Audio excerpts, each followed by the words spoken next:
You can keep ice up for like 6 months.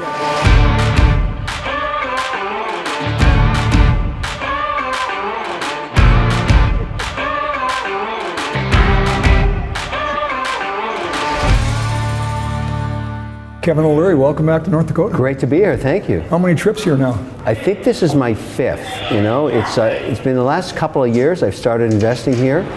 Remarkable experience. First time somebody said, hey, we should kick some tires in North Dakota, what were your thoughts? Same reaction 99% of America has. Just oil and gas, that's all they got. They're fracking oil and gas. It's a great place, making a lot of money, oil and gas. Nobody understands the story of this place. You got to get here to understand what's going on. There's so much stuff going on here. I mean, the key is you got to get here.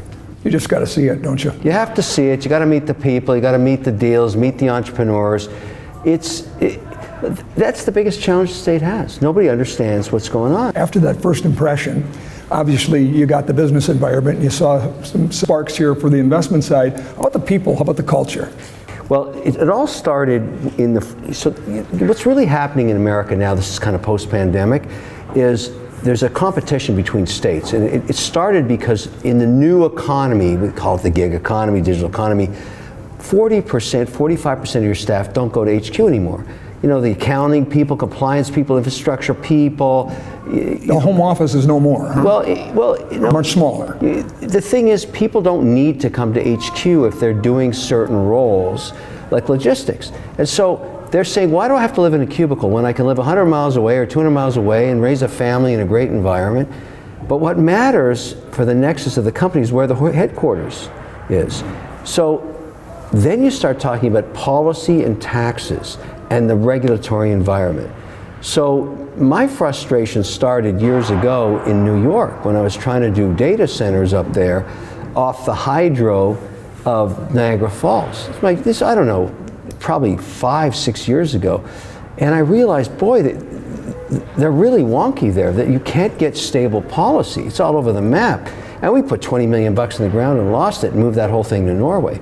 So I started saying to myself, well, where can I find like normal people that want to do business, that have power, hydro, policy, power, and a regulatory environment that I can deal with? North Dakota. I mean, that's what happened. So I met Doug Burgum, who I knew. He's a contemporary of mine in the old software days. And Doug's a business guy. Governor of a state is the CEO of the state. They get stuff done. Then I met the senators, great people. I started to meet the leadership, you know, the Commerce Department, all that stuff. And I said, guys, I got some stuff I want to do. And Doug said, why don't you start investing here? I said, do we have enough deal flow here? Because I didn't know. Wow, there's tons of deal flow here. And so the key for me is, can I do a deal, bring in other investors beside me that are strategic, say, hey, have you ever heard of North Dakota? Do you want to invest with me in North Dakota? They're saying, it's oil and gas. We don't do oil and gas. I said, no, it's not oil and gas. And it's soon to be the greenest oil and gas in the world. But there's a lot of guys that don't do oil and gas for various reasons, but unmanned aircraft, biotech, AI technology, all this stuff happening here. How about the epicenter you've seen in Grand Forks? Incredible. So, you know, the Hive, which now we've invested in, makes total sense to me. Great people, work ethic's amazing. So really my job is threefold. Do the deals, find them, find good investments. Number 2, bring in outside capital and tell the story of my companies and the state. Why wouldn't I? Because I'm on this mission to call out loser states like New York and winner states like North Dakota. I don't invest in New Jersey, California, New York, Massachusetts, Michigan, Minneapolis. Yeah. They're losers. I don't mean they're bad people. I understand totally. But the policy and the taxes are uncompetitive.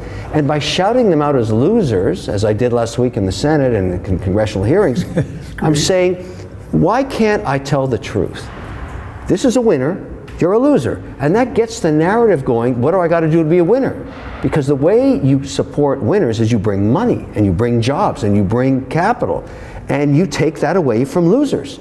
So I pulled companies out of California, moved them to Florida. I do business in Texas. These are winner states. So I'm not a politician. I get to say whatever I want, as long as it's the truth. And the truth is there are winners and losers. And I'm just calling it out. By the way, you almost were a politician. I didn't know till today in your talk with Andy Armacost that you ran for Prime Minister of Canada. I did, and wow, I'm glad I did it. I learned a lot. I'm pretty happy staying in my lane right now as an investor. I mean, I admire, whoever you are when you serve, even AOC. I don't agree with anything she believes in for policy, but I respect her because I know her life is tough. Tell me what you see down the road here. I mean, I'm curious, you were obviously at UND today and got under the UAS umbrella with everything at Grand Sky and all the connections to UND and what's happening here. Grand Forks, University of North Dakota partnerships, and statewide.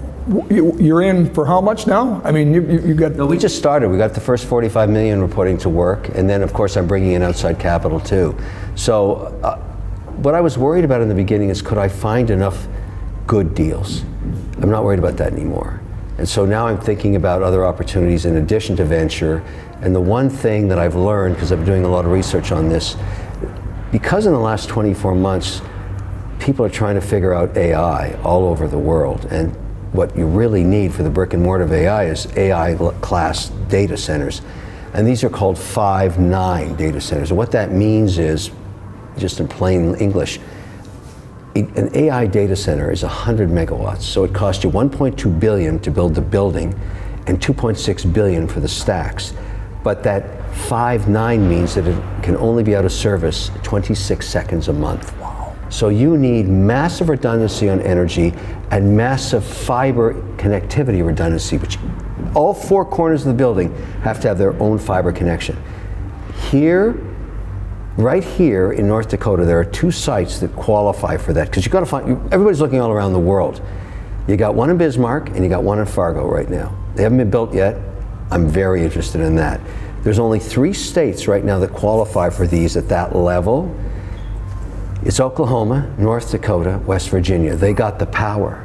You got to have the power. You got to get that sub 5 cents a kilowatt hour power. Coal? Hydro? You love the cold, and also the connectivity to fiber. So one of my mandates is to build these data centers, and it's so hard to do this because they're so expensive, and the compliance is so high. It's got to be perfect. So you're building a project that size, you got to be partnered with government. You got to have great leadership. You got to have policy. You have to have all kinds of, think about it, these are 20 years. They go in the ground for 20 years. Wow. And so raising that kind of money, you got to be in partnership with leadership. Grand Forks have a shot, UND? Talked to the mayor about that. Went to the base today. They got the power. The question is, do they have the fiber? So we're looking at that. I would love to do something there. There's no reason. The question is, it's a competition all around the world, because the lead tenant, let's say you go with a Microsoft, or you go with Google, or you go with Meta. Those are the tenants that pay the 2.6 billion to put the stacks in. Well, they want a power deal. They want to know when they refresh those stacks in 4 years, they're not charging sales tax again on them. You can't do that. Every 4 years, they got to spend another 2.6 billion. So can we do something here in Grand Forks? Maybe, and I think it would be great if we could do it on the base, because that would be totally secure. So we could offer that to maybe DOD or maybe the IRS or something as the lead tenant.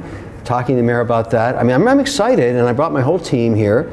Of course, we're here at the game, but we're going to be talking business after I drop the puck. Let's talk a little hockey before we let you go. One question about that and one about Shark Tank, and we'll let you get on the ice. Shark Tank it's epic. I mean, it's just unbelievable. People are binge watching it on CNBC and weekends. No, I'm so proud of what we built. Oh my gosh. We help the American dream advance. That's what we do. And we've been doing this for 15 years. And we're on in 42 countries. We're so proud of it, and I'm the most hated guy in Austria. Why do you call them losers too? No, I just tell the truth. I'm the only shark that tells the truth, and I take a lot of heat for it, but I think telling the truth is the right way to do it, because if it's a bad deal, you got to tell them it's a bad deal. Because entrepreneurs come back with new ideas all the time. Is Barbara really kind of the one you're... The only reason Barbara gets to the set on time each year is I buy her a new broom. Hey, I'm just telling the truth. So you are in the greatest hockey arena in all of college hockey. I have not seen the seats yet. The word is leather seats with marble floors. There's no rink on earth with that.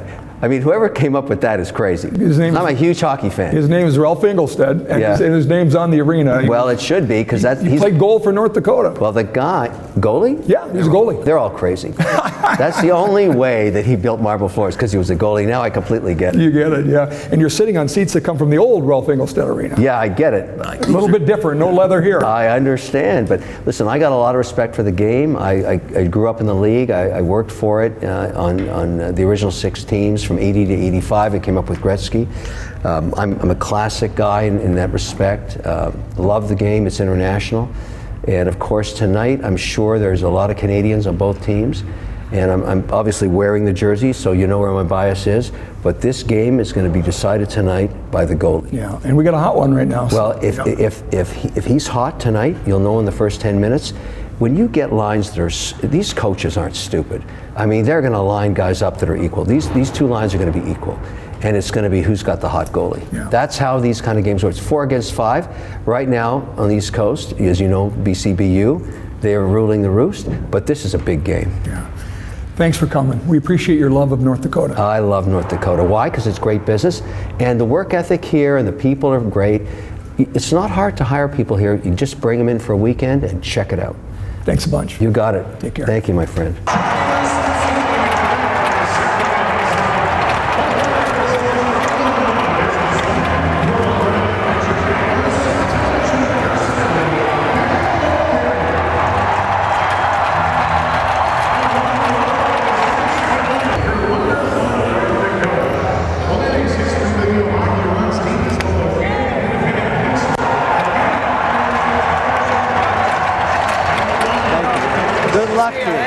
Good luck, man. Yeah, appreciate it. Good luck.